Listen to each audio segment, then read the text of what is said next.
Shalom, apa kabar anak-anak? Salam sehat selalu. Ibu berharap kita semua dalam keadaan sehat-sehat ya. Masih bersama dengan Ibu Ratna di sini dalam mata pelajaran Pendidikan Agama Kristen dan Budi Pekerti kelas 5. Di mana pada saat ini Ibu akan menyampaikan sebuah materi tentang mengapa manusia berdosa. Sebelum kita masuk dalam materi pembelajaran kita, mari kita berdoa. Lipat tangan, tutup mata, kita berdoa. Terima kasih Tuhan Yesus, kami mengucap syukur buat hari ini. Engkau sudah sangat baik bagi hidup kami. Engkau memberikan kami kesehatan, kekuatan.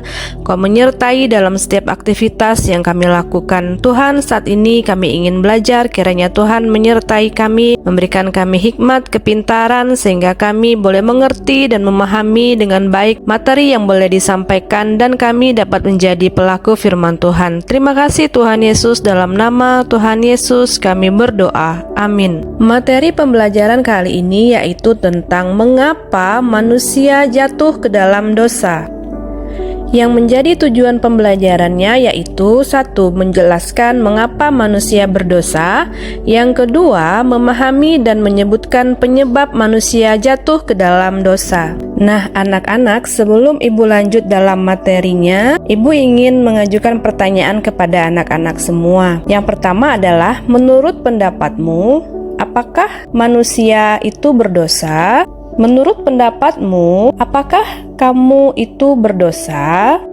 Ya, benar sekali ya, kita semua itu berdosa. Ibu guru, kamu sendiri, kemudian orang tua, papa mama itu berdosa. Nah, kalau kira-kira semua orang itu berdosa, mengapa manusia jatuh di dalam dosa? Mari kita dengarkan bersama-sama cerita tentang Adam dan Hawa yang jatuh ke dalam dosa. Adam dan Hawa adalah manusia pertama yang diciptakan Allah.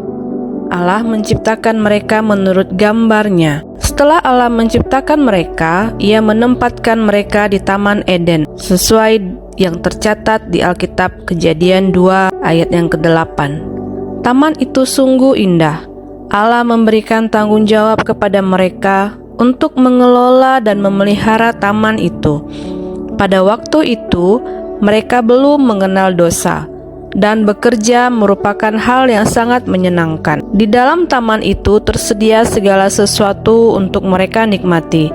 Adam dan Hawa memiliki segala sesuatu yang dibutuhkan untuk bahagia satu dengan yang lain dan juga dengan Allah. Di tengah-tengah Taman Eden, Allah menumbuhkan pohon kehidupan serta pohon pengetahuan tentang yang baik dan yang jahat. Semua buah dari pohon di dalam taman tersebut boleh mereka makan, kecuali buah dari pohon pengetahuan tentang baik dan yang jahat. Perintah dan larangan Tuhan sangat jelas. Jika mereka memakannya, maka mereka akan mati. Bagi mereka, kata mati masih asing. Mereka hanya tahu bahwa itu mengerikan. Namun, jika mereka taat dan setia, mereka akan dianugerahi kesejahteraan yang kekal, juga kepada anak-anak mereka nantinya. Kalau Allah berbicara, mereka mendengarkan dengan penuh rasa hormat dan perhatian. Ke dalam taman yang indah yang disediakan Allah bagi manusia itu, iblis pun menyelinap. Kemudian iblis mengembara dan berkeinginan merusak pekerjaan Allah. Iblis tahu bahwa manusia akan tetap berbahagia dan tidak kurang suatu apapun selama mereka taat dan setia kepada Allah. Oleh sebab itu, iblis akan mencobai dan menggoda serta membujuk mereka agar tidak setia lagi.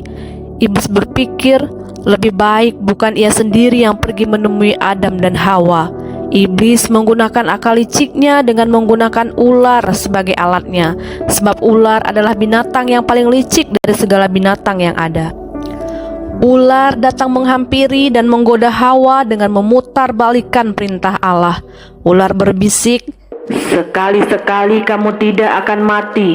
Tetapi Allah mengetahui bahwa pada waktu kamu memakannya, matamu akan terbuka dan kamu akan menjadi seperti Allah, tahu tentang yang baik dan yang jahat. Hawa mendengar semua keterangan ular itu dan percaya kepada perkataan dan tipuan iblis. Ia melihat bahwa pohon itu baik buahnya untuk dimakan dan sedap dipandang mata. Lalu ia mengambil buahnya dan memakannya dan memberikannya juga kepada Adam suaminya.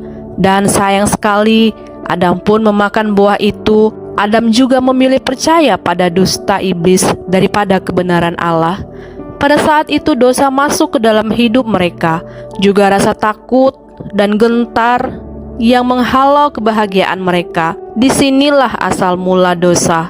Dosa terjadi ketika manusia tidak taat kepada Allah.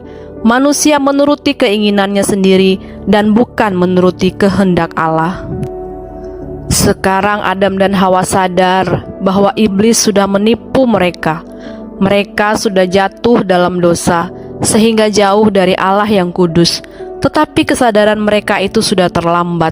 Mereka sadar apa yang terjadi tidak seperti rayuan ular. Mereka tidak menjadi sama seperti Allah. Mereka malu karena mereka tidak berpakaian. Itu baru mereka sadari setelah berbuat dosa. Lalu mereka menyematkan daun pohon ara dan membuat cawat. Mereka juga ketakutan. Mereka telah melanggar perintah Allah. Apa yang akan terjadi pada mereka sekarang? Allah telah berfirman bahwa mereka pasti akan mati. Ketika suara Allah terdengar memanggil mereka, mereka tidak berani berjumpa dengannya. Namun tidak ada satu manusia pun yang dapat melarikan diri dari hadapan Allah. Suara Allah yang tadinya selalu menyukakan hati, sekarang menimbulkan rasa takut dalam hati mereka. Akibat ketidaktaatan Adam dan Hawa kepada Allah, hubungan mereka dengan Tuhan menjadi rusak. Mereka diusir dan tidak boleh lagi tinggal di taman itu. Mereka mengalami banyak kesukaran dan penderitaan. Demikianlah cerita singkat tentang manusia yang jatuh di dalam dosa. Melalui cerita Adam dan Hawa yang pertama kali jatuh ke dalam dosa, kita dapat mengetahui mengapa manusia jatuh ke dalam dosa. Baik anak-anak semua, ada beberapa tugas yang harus dikerjakan sebagai bahan refleksi. Tugasnya adalah yang pertama, mengapa manusia jatuh ke dalam dosa? Yang kedua, apa akibat ketidaktaatan manusia kepada Tuhan Allah? Yang ketiga, seandainya kamu adalah Hawa, apa yang akan kamu lakukan jika dirayu oleh iblis untuk makan buah yang indah dan sedap dipandang mata? Padahal hal itu dilarang oleh Tuhan Allah. Selanjutnya adalah hal apa yang dapat kamu pelajari dari cerita ini? Selanjutnya tugasnya adalah anak-anak silakan mengisi kolom, di mana kolom yang pertama itu adalah keadaan manusia, yang di sampingnya lagi yaitu akibat dosa. Pernyataan nomor 1 yaitu diusir dari Taman Eden. Jika pernyataan nomor 1 benar merupakan akibat dari dosa, maka anak-anak silakan membuat checklist atau centang. Jika pernyataannya tidak merupakan akibat dari dosa, maka anak-anak silakan membuat tanda X atau silang. Yang pertama pertanyaannya adalah diusir dari Taman Eden. Yang kedua, menjadi takut kepada Tuhan. Yang ketiga, hidup sejahtera dan bahagia. Yang keempat, menjadi malu karena tidak berpakaian. Yang kelima, menikmati hidup yang indah di Taman Eden. Yang keenam, harus bekerja keras. Yang ketujuh, hidup sukar dan menderita.